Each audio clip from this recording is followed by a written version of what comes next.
আমি দুধ গরম করে রান্নাঘর থেকে ফিরে আসছিলাম। তখনই শাশুড়ি মায়ের ঘর থেকে অদ্ভুত শব্দ শুনতে পেলাম। আমার শাশুড়ি বারবার বলছিল, এখন থামো, আমি ক্লান্ত হয়ে গেছি, আমার আর শক্তি নেই, তুমি খুব শক্তিশালী, কিন্তু আমি দুর্বল। তারপর যখন শ্বশুরের রাগিত স্বর শোনা গেল, শ্বশুর বলছিলেন, চুপ করে বসে থাকো এবং এভাবেই চলতে দাও। এসব শুনে আমি ভয় পেয়ে গেলাম এবং আমার ঘরে চলে এলাম। যখন আমি ঘুমোতে গেলাম তখন ভাবলাম, আমার শ্বশুর এত শক্তিশালী কিভাবে? আমারও তো এমন একজন স্বামী চাইছিল। হ্যালো বন্ধুরা, আমার বিয়ে খুব তাড়াহুড়োতে হয়েছিল। একটি ভালো ঘরবাড়ি হওয়ার কারণে আমার বাবা মা বিয়ে থেকে অস্বীকার করেননি এবং আমার দ্রুত বিয়ে দিয়েছিলেন। আমি শ্বশুরবাড়িতে এসে 1 সপ্তাহ হয়ে গিয়েছিল এবং আমি আমার স্বামীর দৈনন্দিন রুটিন ভালোভাবে জানতাম। সে প্রতি রাতেই দুধ পান করতে পছন্দ করত, কিন্তু আমি ভুলে যেতাম। আমি প্রতিবার ছোট ছোট জিনিস ভুলে যেতাম এবং কিছু জিনিসকে বেশি গুরুত্ব দিতাম এবং সেই সব নিয়ে ভাবতে থাকতাম। 3 দিন ধরে আমার স্বামী আমাকে রাতে দুধ আনতে মনে করিয়ে দিচ্ছিলেন। আমার দুধ পান করার অভ্যেস আছে, কিন্তু আমি আবার ভুলে গেলাম। একদিন আমার স্বামী রাগ করে আমার কাছে এলো এবং রাগ করে আমাকে বলল, আমাকে কি প্রতি রাতেই তোমাকে বারবার বলতে হবে? আমি দ্রুত উঠে রান্নাঘরে চলে গেলাম। আমার শাশুড়ি আমার ঘরে ছিল। যখন আমি দুধ গরম করে ফিরে আসছিলাম, তখন শাশুড়ি শ্বশুরের ঘর থেকে অদ্ভুত শব্দ আসছিল। শাশুড়ি বারবার বলছিলেন, এখন থামো, আমি ক্লান্ত হয়ে গেছি, আর শক্তি নেই, তুমি খুব শক্তিশালী, কিন্তু আমি দুর্বল। তারপর শ্বশুরের রাগিত স্বর শোনা গেল, তুমি কি একটু থামতে পারো না? এইসব শুনে আমি হতভ্রম হয়ে গেলাম এবং আমার ঘরে চলে এলাম। যখন আমি ঘুমোতে গেলাম তখন ভাবলাম, আমার শ্বশুর এত শক্তিশালী কিভাবে? আমারও তো এমন একজন স্বামী চাইছিল। এই ভাবতে ভাবতে আমি ঘুমিয়ে পড়লাম। সকালে যখন আমি উঠলাম তখন আমার শাশুড়ি রোজের মতো ঘরের কাজ করছিলেন। তার আচরণ একদম স্বাভাবিক ছিল। এমন মনে হচ্ছিল না যে তিনি রাতে এইসব করছিলেন। আমার শ্বশুর একদিন তাড়াতাড়ি কাজ থেকে বাড়ি এলেন এবং সঙ্গে সঙ্গে শাশুড়িকে ঘরে ডেকে নিয়ে গেলেন। আমি খাবার বানালাম এবং আমার শাশুড়িকে ডাকতে তার ঘরের কাছে গেলাম। দরজায় পৌঁছে তাদের আওয়াজ শুনে আমি হতবাক হয়ে গেলাম। রাতের খেলা আবার শুরু হয়ে গিয়েছিল। শাশুড়ি বলছিলেন, থামো, আমি ক্লান্ত হয়ে গেছি। এসব শুনে আমি খুবই ভয় পেয়ে গেলাম এবং রান্নাঘরে ফিরে এলাম। যখন আমি রান্নাঘরে এলাম তখন ভাবছিলাম, আমার শ্বশুর কী খান যে এত শক্তিশালী হয়ে যান। আধ ঘন্টা পরে আমি আবার তাদের ঘরে গেলাম এবং আমার সেই একই আওয়াজ শুনতে পেলাম। এখন আমি ভাবছিলাম, শ্বশুর এত শক্তিশালী হবার রহস্য কী? এখন আমি জানতে চাইছিলাম, আমার শাশুড়ি তাকে প্রতিদিন কেন মানা করেন। 15 মিনিট পরে শাশুড়ি ঘর থেকে বেরিয়ে এলেন। যখন তিনি বেরোলেন তখন তার মুখে কিছুই দেখা যাচ্ছিল না, কিন্তু দুটো হাত কোমরে ছিল এবং তিনি বলছিলেন, এই কোমরের ব্যথা কখন সেরে উঠবে?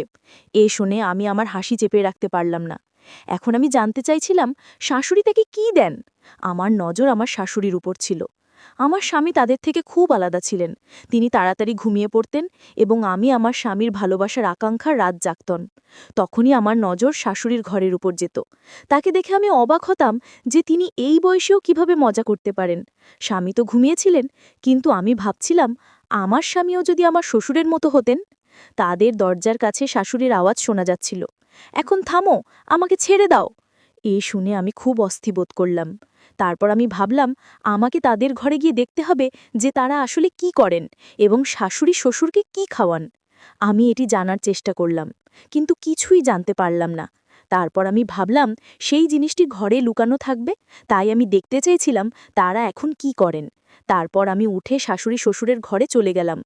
ঘরে আলো জ্বলছিল, এর মানে তারা ঘুমোচ্ছিলেন না। জানলা থেকে আওয়াজ আসছিল। শাশুড়ি বলছিলেন, তুমি আমাকে এই বয়সেও ছাড়ছ না? তুমি জানো এখন আমি ক্লান্ত হয়ে গেছি। শ্বশুর বলছিলেন, একটু সহনীয় করো, তারপর তোমার ব্যথা থাকবে না। কিছুক্ষণের জন্য শাশুড়ি শান্ত হয়ে গেল। আমি জানলা দিয়ে দেখার চেষ্টা করলাম, কিন্তু পর্দা টানা ছিল। আওয়াজ শোনা যাচ্ছিল, কিন্তু কিছু দেখা যাচ্ছিল না। এটি দেখে আমি হতাশ হয়ে গেলাম এবং আমার ঘরে ফিরে এলাম। আমিও আমার বিছানায় এসে ঘুমিয়ে পড়লাম। তখনই আমার স্বামী রাগ করে বললেন, এই সময় কোথা থেকে আসছো? তার প্রশ্ন আমাকে হতবাক করে দিল। আমি তার দিকে ভালো করে তাকালাম। তখন স্বামী তার বিছানা থেকে উঠে দাঁড়ালেন এবং আমার দিকে অদ্ভুত দৃষ্টিতে তাকিয়ে বললেন, তুমি আমার সম্পর্কে কি ভাবছ?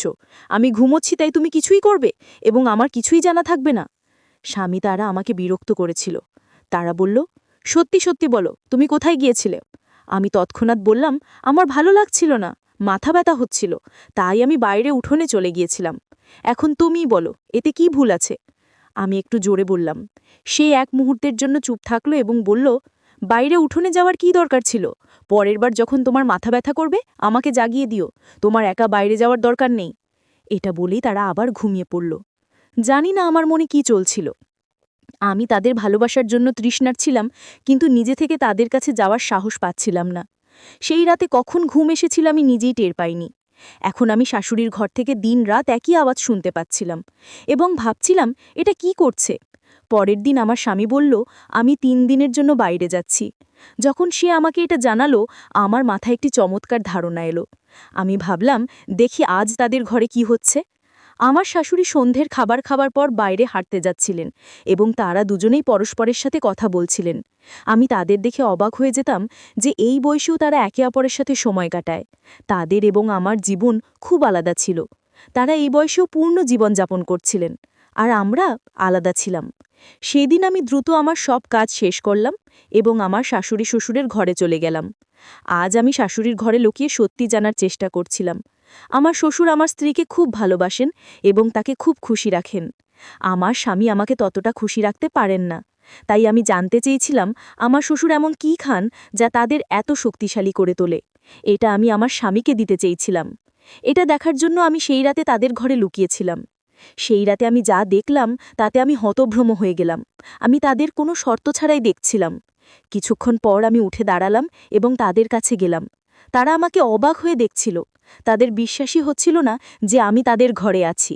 পরের দিন আমার স্বামীও বাড়িতে ছিল না এবং এখন আমি আবার ডিসাইড করলাম যে আমি রাত কাটাবো আমার শ্বশুরের ঘরেই। সম্ভবত এটা আমার শাশুড়ির জানা ছিল, তাই সে রাগ করে আমাকে বলল, আজ রাতে যদি তুমি আমার ঘরে আসো তাহলে আমার থেকে খারাপ কেউ হবে না। এটা শুনে আমি খুব বিরক্ত হলাম। তৎক্ষণাৎ আমার শ্বশুর সেখানে চলে এলেন। আমাদের কথা বলতে দেখে তিনি আমাদের দিকে এলেন এবং আমার দিকে তাকালেন। তারপর আমি মৃদুস্বরে বললাম, মা আমাকে রাতে ঘরে আসতে মানা করছেন। এটা শুনে আমার শ্বশুর খুব রেগে গিয়ে রাগীশ্বরে তার দিকে তাকিয়ে বললেন, তুমি তাকে কেন মানা করছো? তার ওপর আমার যতটা অধিকার আছে তোমাদের ওপরও আছে। তাহলে তুমি তাকে কেন মানা করছো? যা তুমি নিজে করতে পারো না তাকে করতে দাও। তার যাওয়ার পর আমার শাশুড়ি বলল, যদি তুমি আজ আমাদের ঘরে আসো তাহলে আমি তোমার স্বামীকে তোমার বিরুদ্ধে করে দেব। এটা শুনে আমি খুবই বিরক্ত হলাম। যদি সে আমার স্বামীকে আমার বিরুদ্ধে কিছু বলে তাহলে সে আমার ওপর রাগ করবে এবং আমার পক্ষে এসব সহ্য করা অসম্ভব। আমি জানতাম আমার স্বামী সন্দেহপ্রবণ মানুষ। যদি তার মনে কোনো কথা ঢুকে যায় তাহলে তা দূর করা সহজ নয়। আমার এখনও মনে আছে যখন প্রথম দিকে একবার আমি ঘর থেকে বাইরে চলে গিয়েছিলাম, তখন সে আমাকে কত রাগ করে কথা বলেছিল। আমি তার চোখের সন্দেহ দেখে ভয় পেয়ে গিয়েছিলাম। যদি আমার শাশুড়ি এমন কিছু বলে তাহলে আমি কি করব? আর আমার স্বামী তার মায়ের কথা শুনবে এবং তার ওপরই বিশ্বাস করবে। তাই আমি সিদ্ধান্ত নিলাম যে আমি শাশুড়ির কথা মানব, তার সাথে মিশে যাবে এবং সে রাগ করবে না। সে আমার স্বামীকে আমার বিরুদ্ধে করার চেষ্টাও করবে না। আমি রাতের খাবারের পরপরই আমার ঘরে চলে গেলাম এবং ঘুমিয়ে পড়লাম। আমি খুব খুশি ছিলাম যে গতকাল আমি আমার শ্বশুরের ঘরে গিয়েছিলাম এবং তাদের দেখে আমি আনন্দ পেয়েছিলাম। কিন্তু যখন আমার শাশুড়ির আচরণের কথা মনে পড়ল, আমি চুপ হয়ে গেলাম। ঠিক তখনই দরজায় নকডল। দরজা খুললাম। আমার শ্বশুর বাইরে দাঁড়িয়েছিলেন। তিনি আমাকে অবাক হয়ে দেখলেন এবং বললেন, আজ তোমাকে আমার ঘরে আসার কথা ছিল, এখনও কেন আসনি? তার কথায় আমি ভাবনায় পড়ে গেলাম এবং বললাম, আজ আমার শরীর ভালো নেই। আমার শ্বশুর কিছুক্ষণ আমাকে শান্তভাবে দেখলেন, তারপর বললেন, আমি জানি তুমি কেন মানা করছো। তুমি সম্ভবত তোমার শাশুড়ির ঘরে এসব বলছো। চিন্তা করো না, আমি তাকে বুঝিয়ে দিয়েছি। এখন আমি তোমার অপেক্ষা করছি। যখন আমি তার ঘরে গেলাম আমি খুব খুশি হলাম এবং তারা আবার সেই একই কাজ করছিলেন। আমার শাশুড়ি গতকালের আগেই ক্লান্ত হয়ে পড়েছিল। কিছুক্ষণ পর তার শ্বাস ছোট হয়ে গেল এবং বলল, আজ আমার শরীর ভালো নেই, আমি আজ এসব করতে পারবো না। ঠিক সেই মুহূর্তে শ্বশুর বললেন, তোমার কি সমস্যা হচ্ছে? দিনের পর দিন তুমি আমাকে খুব কম সময় দিচ্ছ এবং দ্রুত ক্লান্ত হয়ে পড়ছ। এখনই এখানে এসো। এখন যদি তুমি চুপ করে না বসো তাহলে আমার চেয়ে খারাপ কেউ হবে না। তারপর আমার শাশুড়িও আমাদের সাথে চলে এলো। আমরা বেশ কিছুক্ষণ ধরেই এটাই করতে থাকলাম। কিছুক্ষণ পর আমার শাশুড়ি একপাশে সরে গিয়ে বলল, এখন আমার কাজ শেষ, আমার আর সাহস নেই। তারপর আমরা দুজনেই এটাই করতে থাকলাম এবং বেশ কিছুক্ষণ পর যখন আমি ক্লান্ত হয়ে পড়লাম তখন আমার শ্বশুর নিজেই আমাকে বললেন, তুমি খুব ক্লান্ত হয়ে গেছো, এখন আমরা এই কাজ বন্ধ করি এবং কাল ছুটি নিই। এটা শুনে আমার খুব দুঃখ হলো যে তারা কাল রাতে কাজ করতে পারবে না। এই ভাবছিলাম যে দরজায় কড়াডল। দরজা খুলে আমার শ্বশুর বাইরে দাঁড়িয়েছিলেন।